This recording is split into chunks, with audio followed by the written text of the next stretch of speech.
কলকাতার আরজি করের তিলোত্তমা বিচারের দাবিতে এখনও চলছে প্রতিবাদ আন্দোলন। কলকাতার রাজপথ ছাড়িয়ে এই আন্দোলন এখন ছড়িয়ে পড়েছে রাজ্যের বিভিন্ন জায়গায়। তবে কবে পাবে তিলোত্তমা বিচার, এটাই এখন রাজ্যের বহু মানুষের প্রশ্ন। কারণ সামনেই বাংলা ও বাঙালির শ্রেষ্ঠ উৎসব দুর্গাপুজো, তার আগেই আসছে মহালয়া, এরপরেই হবে মা দুর্গার হাতে অসুর বধ। তার আগে তিলোত্তমার দোষীদের হবে কি বিচার, এখনও বুঝে উঠতে পারছেন না রাজ্যের বহু সাধারণ মানুষ। সেই কারণে রবিবার বিকেলে কলকাতার আরজি কর হাসপাতালের ডাক্তারি পড়ুয়ার নৃশংস খুনের ঘটনার বিচারের দাবিতে তোমার আমার একই স্বর, জাস্টিস ফর আরজি কর, এই দাবিকে সামনে রেখে রাস্তায় নামলেন পানাগড় রেলপাড়ের বাসিন্দারা। এদিন রেলপাড়ের নতুন পাড়া এলাকা থেকে কয়েকশো বাসিন্দা আরজি কর ঘটনার দোষীদের দৃষ্টান্তমূলক শাস্তির দাবিতে প্রতিবাদ মিছিল করলেন। এই প্রতিবাদ মিছিল রেলপাড়ের সমগ্র এলাকা পরিক্রমা করার পরে পানাগড় স্টেশন সংলগ্ন এলাকায় এসে শেষ হয়। সেখানে আরজি করের ঘটনার প্রতিবাদ জানানোর পাশাপাশি মোমবাতি জ্বালিয়ে মৃত ডাক্তারি পড়ুয়ার আত্মার শান্তি কামনা করা হয়।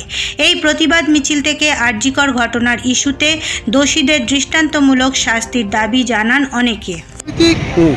মা ভাই বোনরা, রাজ্যে যে আরজি কর কাণ্ডে একটা নৃশংসতম ঘটনা ঘটে গেছে, সেই ঘটনার এখন পর্যন্ত এতদিন হয়ে গেল, আমরা দেখলাম এখন পর্যন্ত প্রকৃত বিচার হলো না, প্রকৃত অপরাধীদের শনাক্তকরণ হয়নি। এই ক্ষোভ এবং বাংলার মানুষ যে প্রতিবাদ করতে জানে, বাংলার মা বোনেরা যে প্রতিবাদ করতে জানে, এই বার্তা রাজনৈতিক নেতা থেকে শুরু করে অপরাধী সবাইকে দেওয়ার জন্য আজকে জনমত নির্বিশেষে মা ভাই বোনরা রেলপাড়ে তারা এই আরজি করের দাবি চেয়ে একটা পদযাত্রা করলো এবং এই পদযাত্রা আমরা পুরো পাড়ার মধ্যে করে সম্পন্ন করলাম। কোথা থেকে? রেল স্টেশন যে ট্যাঙ্কিতলা, সেখান থেকে যাত্রা শুরু করে নতুন পাড়া, ট্যাঙ্কিতলা, সৌদাপল্লী, টোটাল এন্টায়ার প্লেস ঘুরে আবার আমরা আমাদের গন্তব্যস্থানে ফিরে এলাম।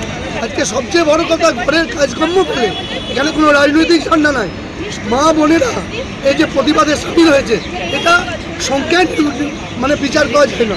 তবুও 300-400 মহিলা পুরুষরা আছে এখানে, তবে এটা সংখ্যায় বিচার করা যায় না। জাস্টিস চাই, আমরা চাই যে ঘটনার পুনরাবৃত্তি না হোক, হাসপাতালকে যেন এই মানে না থাকে, করাপশন মুক্ত হয়। শুধু সঞ্জয়কে ধরলে হবে না, মেন দোষীদের প্রত্যেককে ধরতে হবে, পুরো র্যাকেট ধরতে হবে। তাছাড়া আমরা থামবো না, বিচার হোক। আমার